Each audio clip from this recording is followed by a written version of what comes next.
ஹரஹர மகாதேவ். இயற்கை ஆர்வலர்களுக்கும் சமூக நல ஆர்வலர்களுக்கும் முகநூல் அன்பர்களுக்கும் இன்றைய மாலை வணக்கத்தை தெரிவித்துக்கொண்டு ஒரு சிறிய உரை. நேற்றைய தினம் ஒரு செய்தியை பார்த்தேன். ஒரு அமைச்சர் கண்டபடி அவருக்கு வாயில் வந்தவாறெல்லாம் பேசுகிறார். ஒரு நீதிமன்ற தீர்ப்புகளை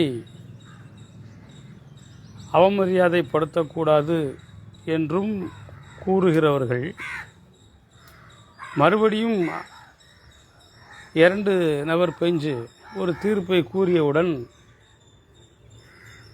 உங்களுக்கு இவ்வாறெல்லாம் பேச வருகிறது என்றால், இதேபோல் பொதுமக்கள் உங்களை சரமாரியாக உங்களைப் போல் தரம் தாழ்த்தி பொதுமக்கள், அதாவது உங்களுக்கு இந்த தொலைக்காட்சி பெட்டி ஒன்று இருக்கிறது, பொதுமக்கள் கையில் இணையதளம் இருக்கிறது. ஆனால் நீங்கள் இணையதளத்தை முடக்க நினைக்கலாம். உன்னையெல்லாம் மக்கள்தான் வாக்களித்து அந்த வாக்கு மூலம் அமைச்சராக ஏற்று இவ்வாறு நீ பேசுகிறாயே, உன்னை தரம் தாழ்த்தி இந்த இந்து சமய மக்கள் யாராவது பேசியிருக்கிறார்களா? பேச மாட்டார்கள். ஏனென்றால் சகிப்புத்தன்மையோடு இருப்பவர்கள்தான் இந்து மக்கள். அதற்காக மாற்று சமய மக்களை தவறாக நான் கூறவில்லை, நீங்கள் தவறாக சித்தரித்து விடக்கூடாது. மக்களுக்கு கீழ் பணி செய்யத்தான் அமைச்சராக இருந்தாலும் மக்களுடைய கோரிக்கைகளை பணி செய்யத்தான் நீங்கள் இருக்கிறீர்கள். நீங்கள் மன்னர் அல்ல, ஒரு சாமானிய குடிமகன்தான். நீங்களும் ஒரு வாக்காளர் தான். அதற்காக உங்களுக்கு வாய்க்கு வந்த வாரியெல்லாம் இந்து சமயத்தையும் இந்து சமய கோயில்களையும் இந்துக்களையும் பற்றி பேசிக்கொண்டு இருக்கின்ற உங்களுக்கு சரியான சாட்டையடி சவுக்கடி விழும். இதை மேல்மட்டத்தில் இருக்கின்ற கட்சி தலைவர்கள் கண்டுகொள்ளவில்லையா? அல்லது இவ்வாறு பேசினால் நம்மளுக்கு சில வாக்குகள் கிடைக்கும் என்று இருக்கிறீர்களா என்பதை கவனியுங்கள். இல்லை என்றால் இவர்களைப் போல் உங்கள் கட்சி தலைமைக்கு கட்டுப்படாமல் பேசுகிறார்களா என்பதை முதலில் கவனியுங்கள். நான் பேசுவது எந்த அரசியல் கட்சியையும் சாராமல் பொதுவான கருத்தை கூறுகிறேன். அரசியல் பேசுவதென்றால் நன்றாக பேசுவேன், அதற்கு நீங்கள் ஓடிவிடுவீர்கள். உங்களுக்கு கேட்கும் பொறுமை இருக்காது, சென்று ஓடிவிடுவீர்கள். எனவே நீ அமைச்சராக இருந்தால் என்ன, மக்களுடைய வரிப்பணத்தில்தான் நீ சம்பளத்தை பெறுகிறாய் என்பதை உணர்ந்து செயல்பட வேண்டும். இன்னும் இந்த மாதம்தான் இந்த சட்டமன்ற கூட்டத்தோடு உன்னுடைய அமைச்சர் என்ற வேடம் கலைந்துவிடும். இவ்வாறெல்லாம் பேசக்கூடாது என்று சட்டத்தில் இடம் இருக்கிறது. அந்த சட்டத்தை தனக்கு சாதகமாக வளைத்து தான் தோற்றித்தனமாக பேசினால் நீயும் ஒரு தேச துரோகி என்று அறிவிக்கப்படலாம் என்றும் சட்டங்கள் படித்த நீதிபதிகளிடம் கேட்டு தெரிந்து கொள் என்பது என்னுடைய கருத்து. நான் நேற்றைய தினமே பதிவிட முற்பட்டேன். டவர் சரியாக கிடைக்கவில்லை. எனவே வாய் புளித்தது மாங்காய் புளித்தது என்று பேசிக்கொண்டிருந்தால் சரியாகாது. இப்படித்தான் அநேக இடங்களில் தமிழகம் எங்கும் இப்படித்தான் நடந்து கொண்டிருக்கிறது.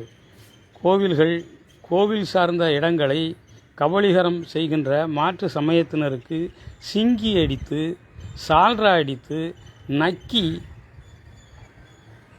மலம் தின்னும் பிராணிகள் தனியாக இருக்கிறது.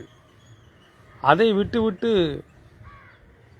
உங்களுக்கு மலம் தின்ன ஆசை இருந்தால் ஒரு கோரிக்கையை வையுங்கள். அனைத்து வீடுகளிலும் இருக்கின்ற செப்டி டேங்கை அகற்றிவிட்டு உங்களுக்கு திறந்துவிட தயாராக இருக்கிறார்கள் மக்கள். அதை தாராளமாக வந்து தின்னு சென்று விடுங்கள். நான் இவ்வாறு உரையாற்றியிருப்பது தவறு என்றால் நீ அவ்வாறு உரையாற்றியிருப்பது தவறு என்பேன். எனவே இது அபத்தமான உரையாடல் என்று வழக்கு தொடுக்க, அதாவது பொய் வழக்கோ இல்லை இந்த மாதிரி பேசியிருக்கிறார் என்று இந்த வழக்கையே நீ போட்டாலும் அதை எதிர்கொள்ள நான் தயாராக இருக்கிறேன். அதாவது அரசியல் போகின்ற நிலைமை, அரசினுடைய நிலைமையும் சரியில்லாமல் போய் கொண்டிருக்கிறது. தமிழ்நாடு திவால் என்ற நிலைமைக்கு தள்ளப்பட்டு கொண்டிருக்கிறது. இதற்கிடையில் பொதுமக்களுக்கு யார் சம்பளம் கொடுப்பா? பொதுமக்களுடைய வயிற்றில் அடித்து அவர்களை வறுமை கோட்டிற்கீழேயே வைத்துக்கொண்டு மேலும் மேலும் வரிகளை கூட்டி அதன் பிறகு மக்களுக்காக பணி செய்ய வந்தவர்களுக்கு சம்பளங்களை உயர்த்தி கொண்டே இருப்பீர்கள். பாமர மக்களுக்கு யார் சம்பளம் கொடுப்பா? எல்லாம் நிறைய கேள்விகள் எழுகின்றது. உங்களுக்கு சாதகமாக தீர்ப்பு வந்தால் உங்களுக்கு நல்லது. சாதகம் பாதகம் என்று இருக்கக்கூடாது என்பதற்காகத்தான் நீதிமன்றங்கள் வந்தது. அது எது சரி எது தவறு என்று நீதியரசர்கள் அறிவிப்பார்கள். நீதி அரசர்களுக்கே நீங்கள் மிரட்டும் தோணியில் பேட்டிகளை கொடுத்தால் மக்கள் ரப்பர் ஸ்டாம்பாக மட்டும் வாக்களிக்கின்ற ரப்பர் ஸ்டாம்பாக மட்டும் இருக்க மாட்டார்கள். மக்கள் நினைத்தால் ஒரு நொடியில் காரி உமிழ தயாராக இருக்கிறார். ஆனால் உங்கள் கையில் ஒரு எந்திரத்தை வைத்துக்கொண்டு அடக்கி விடலாம் என்று நினைக்கக்கூடாது. சுதந்திரத்திற்கு போராடிய தலைவர்களை கலங்கப்படுத்தும் வகையில் பேசுகின்ற பேச்சுக்கள் தவறாக இருக்கிறது. இந்து மக்கள் என்றால் உங்களுக்கு ஏதோ மாதிரி ஆகிவிட்டது. என்ன இந்து சமய வழிபாடு என்றால் கேலிக்கூத்து என்ன? எனவே இனிமேல் இவ்வாறு இந்து சமய மக்களையும், அதாவது இந்து கோவில்களையும் தவறுதலாக பேசி இந்து கோவில்களை மட்டும் கபளீகரம் செய்ய அனைத்து இடங்களையும் பிடுங்கி இதை வைத்து அரசியல் நாடகம் நடத்தி மக்களை ஓட்டு ரப்பர் ஸ்டாம்பாக மாற்ற இனி நினைத்தால் அது நடக்காது. வன்மையாக கண்டிக்கத்தக்கது என்று சொல்லிக்கொண்டு என் சார்பாகவும் என் சமூகம் என் மக்கள் சார்பாகவும் உனக்கு கண்டனத்தை தெரிவித்துக் கொண்டு இத்துடன் முடித்துக் கொள்கின்றேன். சரியென்றால் அனைவருக்கும் பகிருங்கள், பயந்தவர்கள் விட்டு ஓடுங்கள். உங்களுடைய வாக்குகளை வாக்கரிசிக்காக விற்றீர்களே, ஆனால் உங்களுக்கு ஜனநாயகம் பேசும் அருகதையும் உரிமையும் இல்லை என்பதையும் கூறிக்கொண்டு முடித்துக்கொள்கிறேன். நன்றி, வணக்கம்.